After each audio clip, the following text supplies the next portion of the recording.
कैसे हैं बच्चों। मैं आपका विज्ञान अध्यापक बलजीत सिंह। कल हमने ध्रुवीय अक्षेत्र के एक जीव जो ध्रुवीय भालू है उसके विशेष लक्षणों के बारे में पढ़ा था। हमने ये पढ़ा था कि उसका रंग जो है वो सफ़ेद होता है, जिसके कारण से शिकार और शिकारी उसको पहचान नहीं पाते।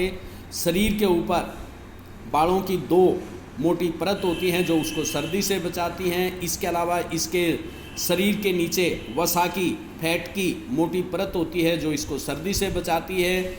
जो नाखून हैं, नख हैं, वो लंबे और पैने होते हैं, मुड़े हुए होते हैं, जो बर्फ़ में चलने की इसकी मदद करते हैं।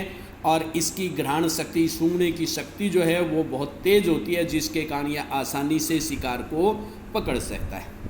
आज हमारा जो टॉपिक है वो है ध्रुवीय अक्षेत्र के अंदर पाए जाने वाला अन्य दूसरा जो जंतु हमने पढ़ा था, पेंगुइन। पेंगुइन के अंदर ऐसी कौन सी विशेषताएं हैं जो इस सर्दी के -37 डिग्री सेल्सियस तापमान को भी सहन कर पाते हैं। एक तो ध्रुवीय भालू से मिलता जुलता लक्षण है, त्वचा इनकी सफ़ेद है।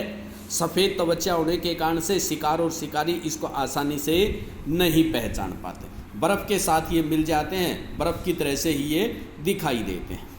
इनके शरीर के अंदर भी भालू की तरह से ही त्वचा की मोटी परत होती है, त्वचा के नीचे वसा की मोटी परत होती है, जिसके कारण से ये अत्यधिक सर्दी के अंदर आसानी से बचे रह पाते हैं।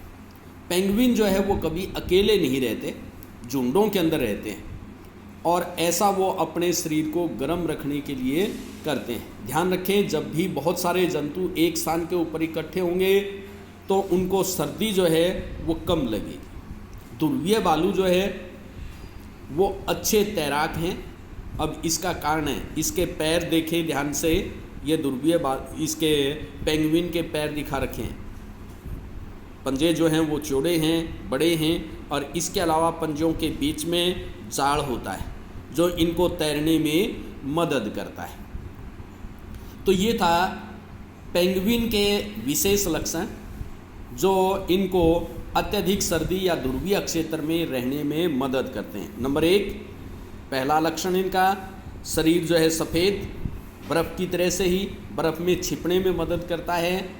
दूसरे नंबर पे बताया था कि त्वचा के नीचे वसा की मोटी परत जो कि इनको ठंड से बचाती है। तीसरे नंबर पे ये झुंड में रहते हैं, जिसके कारण से इनको ज़्यादा सर्दी जो है वो महसूस नहीं होती। चौथे नंबर पे अच्छे तैराक हैं।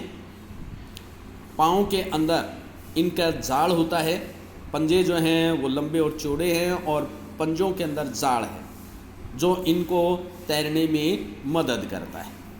अब इसके अलावा, इन दो जीवों के अलावा जो है ध्रुवीय क्षेत्र के अंदर अनेक तरह के मछलियां हैं।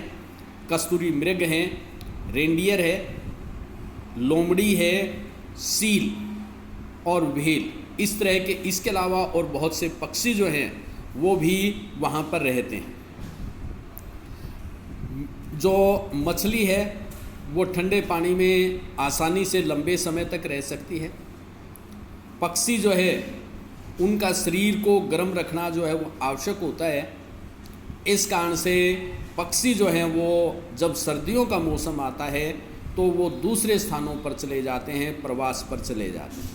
आपने देखा होगा कि सर्दियों के मौसम में हमारे हरियाणा के अंदर भी अनेक दूसरे पक्षी जो हैं वो दिखाई देने शुरू हो जाते हैं।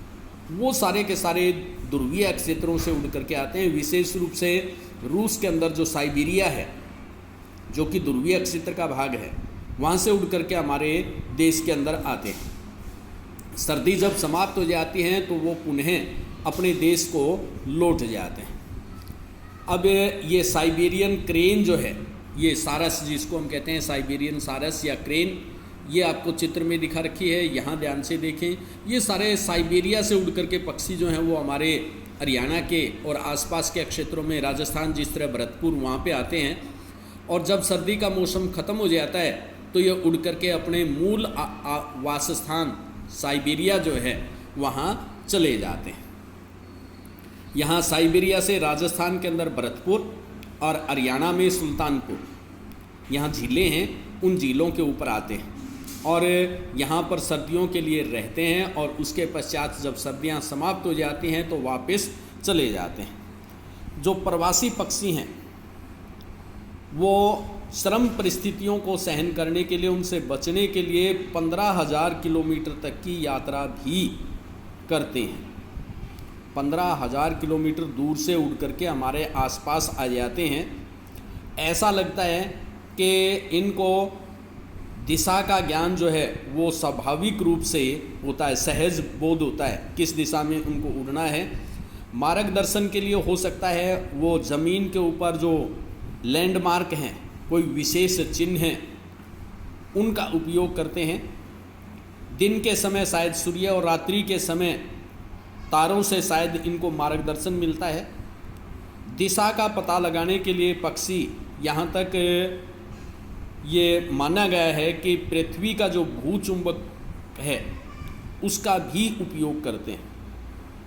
केवल पक्षी और जंतु ही प्रवास नहीं करते हैं, अनेक स्तनधारी जीव जो हैं वो भी प्रवास करते हैं, यानी प्रतिकूल मौसम से बचने के लिए दूसरे स्थानों पे चले जाते हैं। इसके अलावा मछलियां हैं, कीट हैं, ये भी अनुकूल जलवायु की तलाश में मौसम के साथ दूसरे स्थानों के ऊपर चले जाते हैं, प्रवास करते हैं। तो ये था हमारा ध्रुवीय जो जंतु हैं उनमें किस प्रकार के लक्षण होते हैं जो उनको चरम परिस्थिति से बचने में सहायता करते हैं। कल हम उष्णकटिबंधीय वर्षा वन, इसमें जंतु जो हैं वो अपने किन लक्षणों के कारण इस जलवायु को सहन कर पाते हैं वो पढ़ेंगे। आज के लिए इतना ही। धन्यवाद बच्चों।